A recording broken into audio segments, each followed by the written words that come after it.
Dive into the epic showdown, where politics clashed with pop culture in a battle that illuminated America's deepest divides. Hit like, subscribe, and join the conversation, because Karoline Now delivers the truths behind the spectacle, and you don't want to miss the firestorm. America held its collective breath as the studio lights blazed to life. The great American debate was about to begin, not just another political spectacle, but a collision of worlds that would expose the nation's deepest fault lines. On one side stood Karoline Leavitt, her poised silhouette unmistakable against the crimson backdrop. The youngest White House press secretary in history, her rapid ascension through conservative ranks had been meteoric. Tonight, her eyes reflected not just ambition but conviction, a warrior forged in the crucible of MAGA politics, armed with binders of statistics and a razor-sharp rhetorical edge. Across the stage, under lights that seemed to naturally gravitate toward her, Taylor Swift adjusted her microphone. The global superstar had commanded stadium audiences of screaming fans for years, but tonight, she faced a different kind of performance. Her entrance into the political arena wasn't just surprising, it was seismic. Swift's fingers tapped nervously on the podium, betraying the weight of the moment. This wasn't about album sales or Grammy Awards. This was about the soul of a nation she believed was veering dangerously off course. Between them, the host surveyed the scene with calculated neutrality, though anyone watching closely could detect the glint of anticipation in his eyes. This was ratings gold. America's ideological war distilled into two compelling figures, neither of whom had ever backed down from a fight. The audience mirrored the division on stage. On the right side of the venue, a sea of redcaps and conservative power suits. Their expressions carried a confident smugness, certain their data-driven champion would intellectually dismantle the emotional appeals of a mere entertainer. Levit will destroy her with facts, one supporter whispered loudly enough for nearby cameras to catch. The left side pulsed with a different energy, younger, more diverse, vibrant with signs displaying lyrics turned slogans. They believed in Swift's ability to translate complex policy into human impact, to speak truth to power through authentic passion rather than pre-packaged talking points. As the countdown to broadcast began, the air crackled with anticipation. These weren't just two women preparing for debate. They were avatars for competing visions of America itself. In Levit, discipline, traditional values, and unwavering loyalty to conservative principles. In Swift, evolving conviction, progressive idealism, and the cultural power to reshape conversations. At stake were the defining issues of a generation: women's autonomy over their bodies, the spreading virus of misinformation, the planet's climate emergency, and the very nature of truth in public discourse.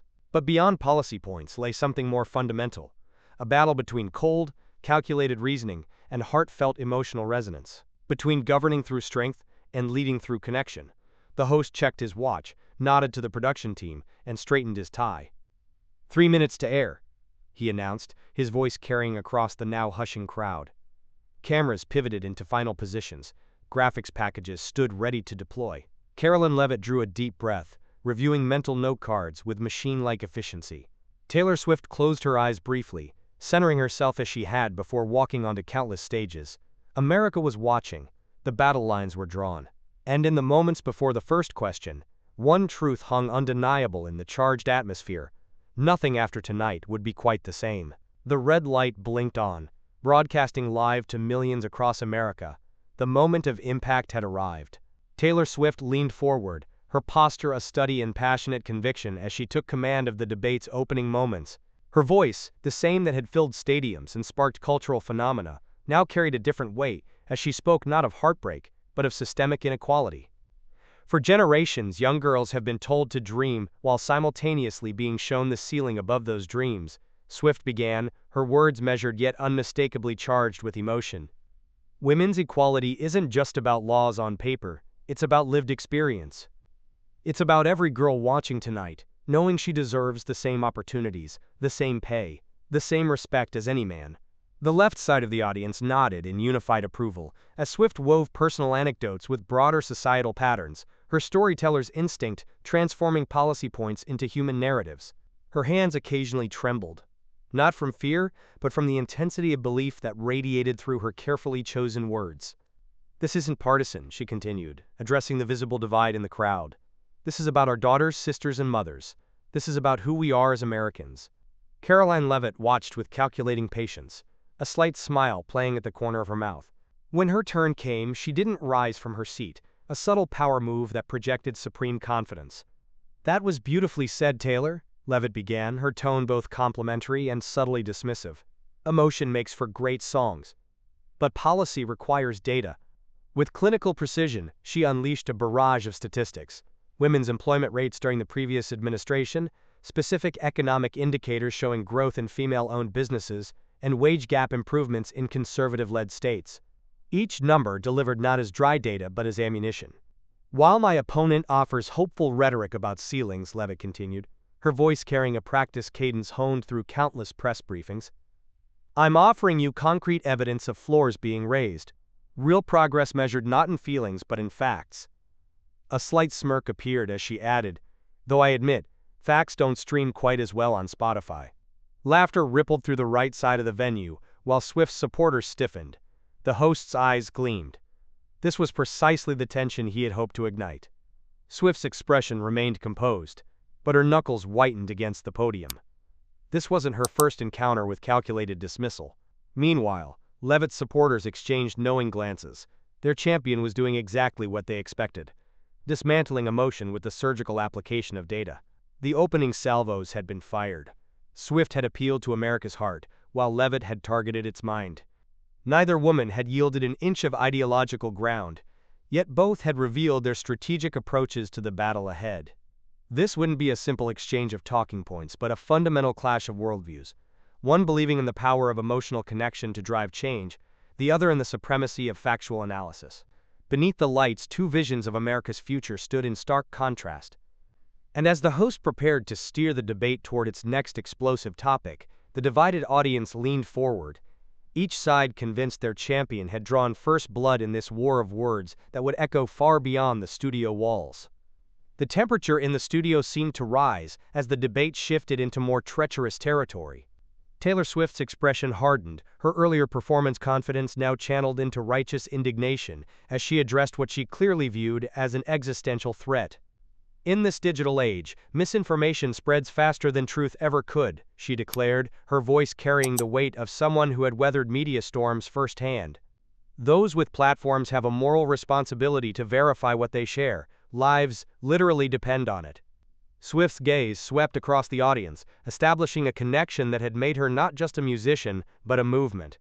When false narratives go unchallenged, they erode the very foundation of democratic discourse. They divide families, communities, even nations. The audience's progressive contingent nodded in solemn agreement, many capturing snippets for social media, the irony of which was not lost on Karoline Leavitt, who watched with the patient focus of a tactician who had identified her opponent's flank. When the host turned to Leavitt, she didn't immediately speak. Instead, she pulled out her phone, the gesture deliberate and theatrical. "Interesting stance on misinformation," Leavitt finally said, scrolling through her device with practiced nonchalance. "I'm curious, would that include your tweet from March 2020, claiming that voting machines were being manipulated in 3 counties? Or perhaps this Instagram post where you cited a study that was retracted 3 months earlier?" Leavitt supporters erupted in scattered applause, as Swift's expression flickered between surprise and composure. "The issue with declarations about moral responsibility," Leavitt continued, her voice carrying the precision of someone who had reviewed every syllable in preparation, "is that they tend to be selectively applied. Misinformation isn't just a right-wing phenomenon, it's a human one."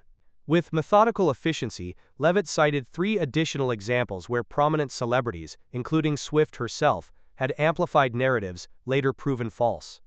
Each example delivered, not with anger, but with the calm certainty of someone laying down royal flashcards one by one. "What's truly dangerous," she said, leaning forward slightly, "is not misinformation itself, but the assumption that it only comes from the other side. Data shows that false narratives spread equally across ideological lines. The difference is simply which falsehoods we're predisposed to believe." Swift's hand rose to request a response, but Leavitt wasn't finished. "You've spoken passionately about truth," she said, her tone softening just enough to signal respect while maintaining dominance. "But passion without precision becomes propaganda. So I'm curious, what verification process do you personally use before sharing information with your 250 million followers? What percentage of your political posts include primary sources? What methodology determines which stories you amplify? Each question landed like a calculated chess move. Swift, accustomed to controlling narratives through carefully crafted songs and statements, now faced the uncomfortable position of defending not just her beliefs, but her information practices. The host's eyes gleamed at the escalating tension. This wasn't just a clash of personalities or even politics. It was a fundamental battle over who controls truth in an era where perception often trumps reality. As Swift gathered herself to respond, the audience held its collective breath. The intellectual battlefield had been drawn, and in this moment, Levitt had succeeded in transforming what began as a moral argument into a data challenge, territory where she held the high ground. For a pop culture icon accustomed to speaking truth to power, Swift now faced the daunting task of proving that her truth was indeed true. The debate atmosphere shifted palpably as Taylor Swift rose to her feet, her demeanor transforming from pop icon to impassioned advocate. The climate crisis, the most divisive of modern battlegrounds, now took center stage. Swift's voice trembled with unmistakable urgency as she addressed the audience. "We're witnessing the collapse of our planet's systems in real time," she declared, her hands gesturing emphatically toward digital displays of receding glaciers and scorched landscapes. "While we debate, forests burn, coastlines vanish, and species disappear forever." She delivered statistics on rising temperatures and extreme weather events with the same emotional precision that had made her lyrics resonate with millions. Several audience members nodded vigorously, captivated by her raw conviction. "Our children will inherit a world fundamentally broken by our inaction," Swift continued, her voice dropping to a near whisper that somehow commanded more attention than a shout. "They will ask why we chose comfort over survival." Karoline Leavitt remained motionless throughout Swift's appeal, her expression a study in calculated neutrality. When the host finally gestured toward her, Leavitt adjusted her blazer and rose with methodical composure. "Emotional appeals make for good concert material," she began, "but poor policy foundations." With clinical precision, Leavitt directed attention to employment statistics projected behind her. "These numbers represent real American families, not abstract concepts," she said, her tone measured and authoritative. The green policies Ms. Swift advocates would eliminate 412,000 energy sector jobs within 18 months. Leavitt moved through her counterarguments with the confidence of someone who had memorized not just talking points but entire economic datasets. She cited energy independence figures, comparing American carbon reductions against rising emissions in developing nations. While celebrities lecture from private jets, she continued, drawing knowing laughter from her supporters, working Americans face the immediate consequences of idealistic policies divorced from economic reality. Swift's followers shifted uncomfortably, their earlier enthusiasm dampened by Levitt's relentless statistical barrage. The temperature in the studio seemed to drop with each percentage point and fiscal projection Levitt presented. "Perhaps," Levitt said, pausing for effect, "you should consider writing your next album about the families in Pennsylvania who lost everything when their coal plant closed. I suggest calling it Green New Tears. It might not go platinum, but it would be honest." The quip landed precisely as intended. Conservative audience members erupted in appreciative laughter, while progressives exchanged glances of indignation. Swift's jaw tightened visibly as she absorbed the calculated personal jab disguised as policy critique. The host, sensing the perfect moment of tension, leaned forward. "Ms. Swift, your response?" But as Swift prepared to answer, something remarkable became apparent to careful observers. This was no longer simply a debate about climate policy. It had evolved into a clash between fundamentally different languages of persuasion. Swift spoke the dialect of moral urgency and emotional truth. Levitt countered in the cold vocabulary of economic pragmatism and statistical reality. In their confrontation lay the perfect distillation of America's broader cultural divide. Two sides no longer merely disagreeing about solutions, but existing in entirely separate realities, constructed from different forms of evidence. The audience members weren't just choosing policy positions, they were selecting which version of truth itself they found most compelling. As Swift gathered herself to respond, the battle lines had been drawn not just between two women, but between two incompatible visions of America's relationship with both science and sacrifice. The moderator's voice cut through the charged atmosphere. "We now turn to our audience for the final round of questions." A ripple of anticipation coursed through the crowd as America's ideological divide manifested in the faces, staring expectantly at the two women commanding the stage. The first question came from a middle-aged teacher in the third row. How do we heal a nation so fundamentally divided? Her voice carried the weariness of someone who witnessed these divisions daily in her classroom. Taylor Swift leaned toward her microphone, her posture softening. Art has always been humanity's bridge across impossible chasms, she began, her voice resonating with practiced sincerity. When we share stories, when we sing together, we remember our common humanity before our political identities. Swift's gaze swept across the audience, connecting with individual faces. I've seen stadiums full of people from every background singing the same lyrics with the same emotion. That shared experience creates something politics can't touch, a momentary unity that reminds us we're capable of finding common ground. Enthusiastic applause erupted from Swift's supporters while Levitt's followers sat with arms crossed, unmoved by what they perceived as hollow sentimentality. Karoline Leavitt waited for the reaction to subside before responding. Unity through pop culture makes for an inspiring soundbite, she said, her tone precise and measured. But when the concert ends, Americans still face the same kitchen table issues. Inflation, border security, educational standards. Leavitt straightened, her eyes sharp with conviction. True unity comes through tangible policies that uplift struggling families and restore national confidence, not through 3-minute songs about heartbreak that leave people emotionally stirred but materially unchanged. A second question came from a young man in a veteran's cap. Beyond your platforms, what personal philosophy guides your approach to leadership? The question penetrated beyond talking points to the essential character of both women. For a moment, the calculated performances fell away.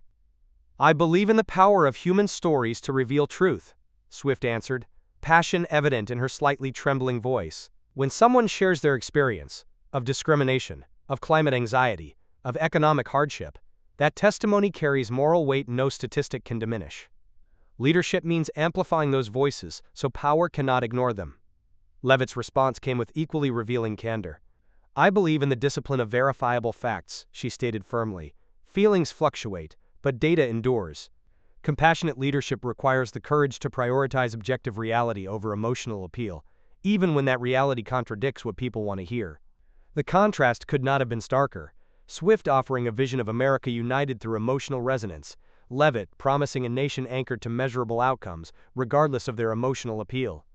The audience's reaction told its own story. As cameras panned across the crowd, America witnessed itself in miniature. A population no longer merely disagreeing about solutions, but fundamentally divided on what constitutes legitimate persuasion. Some viewers leaned forward when Swift spoke, connecting with her emotional intelligence and moral framing. Others nodded approvingly at Levitt's analytical approach and pragmatic assessments. No minds had been changed. No grand consensus emerged. The debate ended not with resolution, but with crystallization. The clear articulation of America's competing communication styles, value systems, and visions for the future. As the host thanked both participants, the unspoken question lingered in the studio and in living rooms across the nation. In a democracy that requires both reason and feeling to function properly, how could either perspective alone provide the full spectrum of leadership the country needed? The cameras caught one final moment, Swift and Levitt exchanging a brief professional handshake, their eyes meeting in mutual recognition of the unbridgeable divide they personified. In that moment of reluctant respect between adversaries, perhaps, lay the only true path forward. The cameras captured the final handshake, a fleeting gesture of civility between ideological warriors, as the debate that had gripped America's attention for 2 hours concluded to thunderous applause. The battleground fell silent, but the war for America's conscience was only beginning. In the hours that followed, the media ecosystem fractured predictably along partisan lines. Conservative outlets declared Karoline Leavitt's performance a masterclass in political communication. Tonight we witness the emergence of a new kind of female leadership, announced next-gen conservative. One anchored in substance rather than sentiment. Fox News segments featured analysts dissecting Leavitt's methodical dismantling of Swift's emotional appeals, celebrating her as a powerful counterweight to the progressive celebrity class. Meanwhile, MSNBC and progressive platforms framed Swift's performance as courageous, if imperfect. What Taylor Swift brought to that stage was something politics desperately needs: authentic moral urgency, wrote one prominent columnist. Social media blazed with the hashtag #LinSegSwifties4Change as young voters rallied around their icon's political baptism by fire. Polling data revealed the audience split mirrored America's deepening divide. Viewers with college degrees and urban zip codes praised Swift's passion, while questioning Levitt's cold pragmatism. Rural and working-class respondents overwhelmingly favored Levitt's no-nonsense approach and data-driven arguments. At campaign headquarters, Levitt's team celebrated with champagne. "Some battles are won with artillery, not sentiment," Levitt told her staff.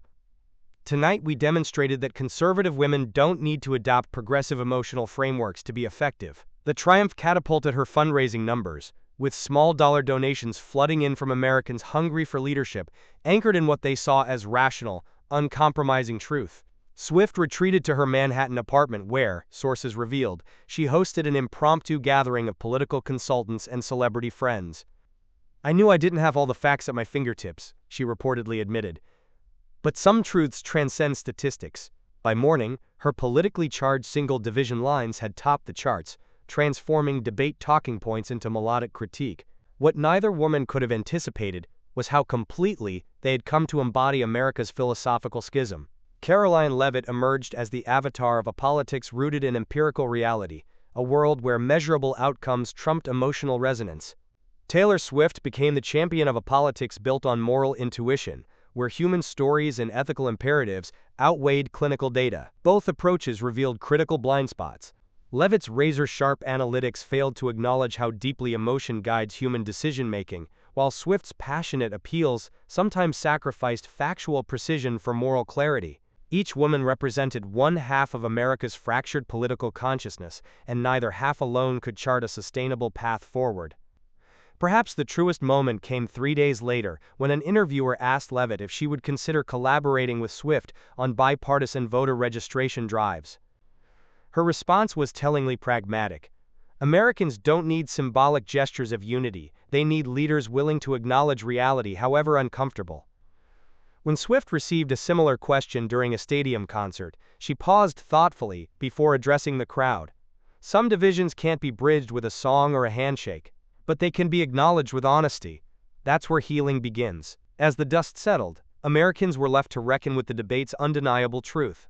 A functioning democracy requires both Levitt's unflinching rationality and Swift's moral imagination. Neither cold calculation nor pure emotion alone can govern a complex nation. The spectacle had ended, but the challenge remained. How to reconcile America's head with its heart, in a nation that had forgotten they belonged to the same body. In an America fractured by ideology, this debate revealed that neither cold data nor soaring emotion alone can govern the future. Karoline Leavitt's ruthless logic and Taylor Swift's heartfelt passion embody the tension between reason and feeling in our national dialogue. True progress demands a synthesis, a reconciliation of facts and empathy.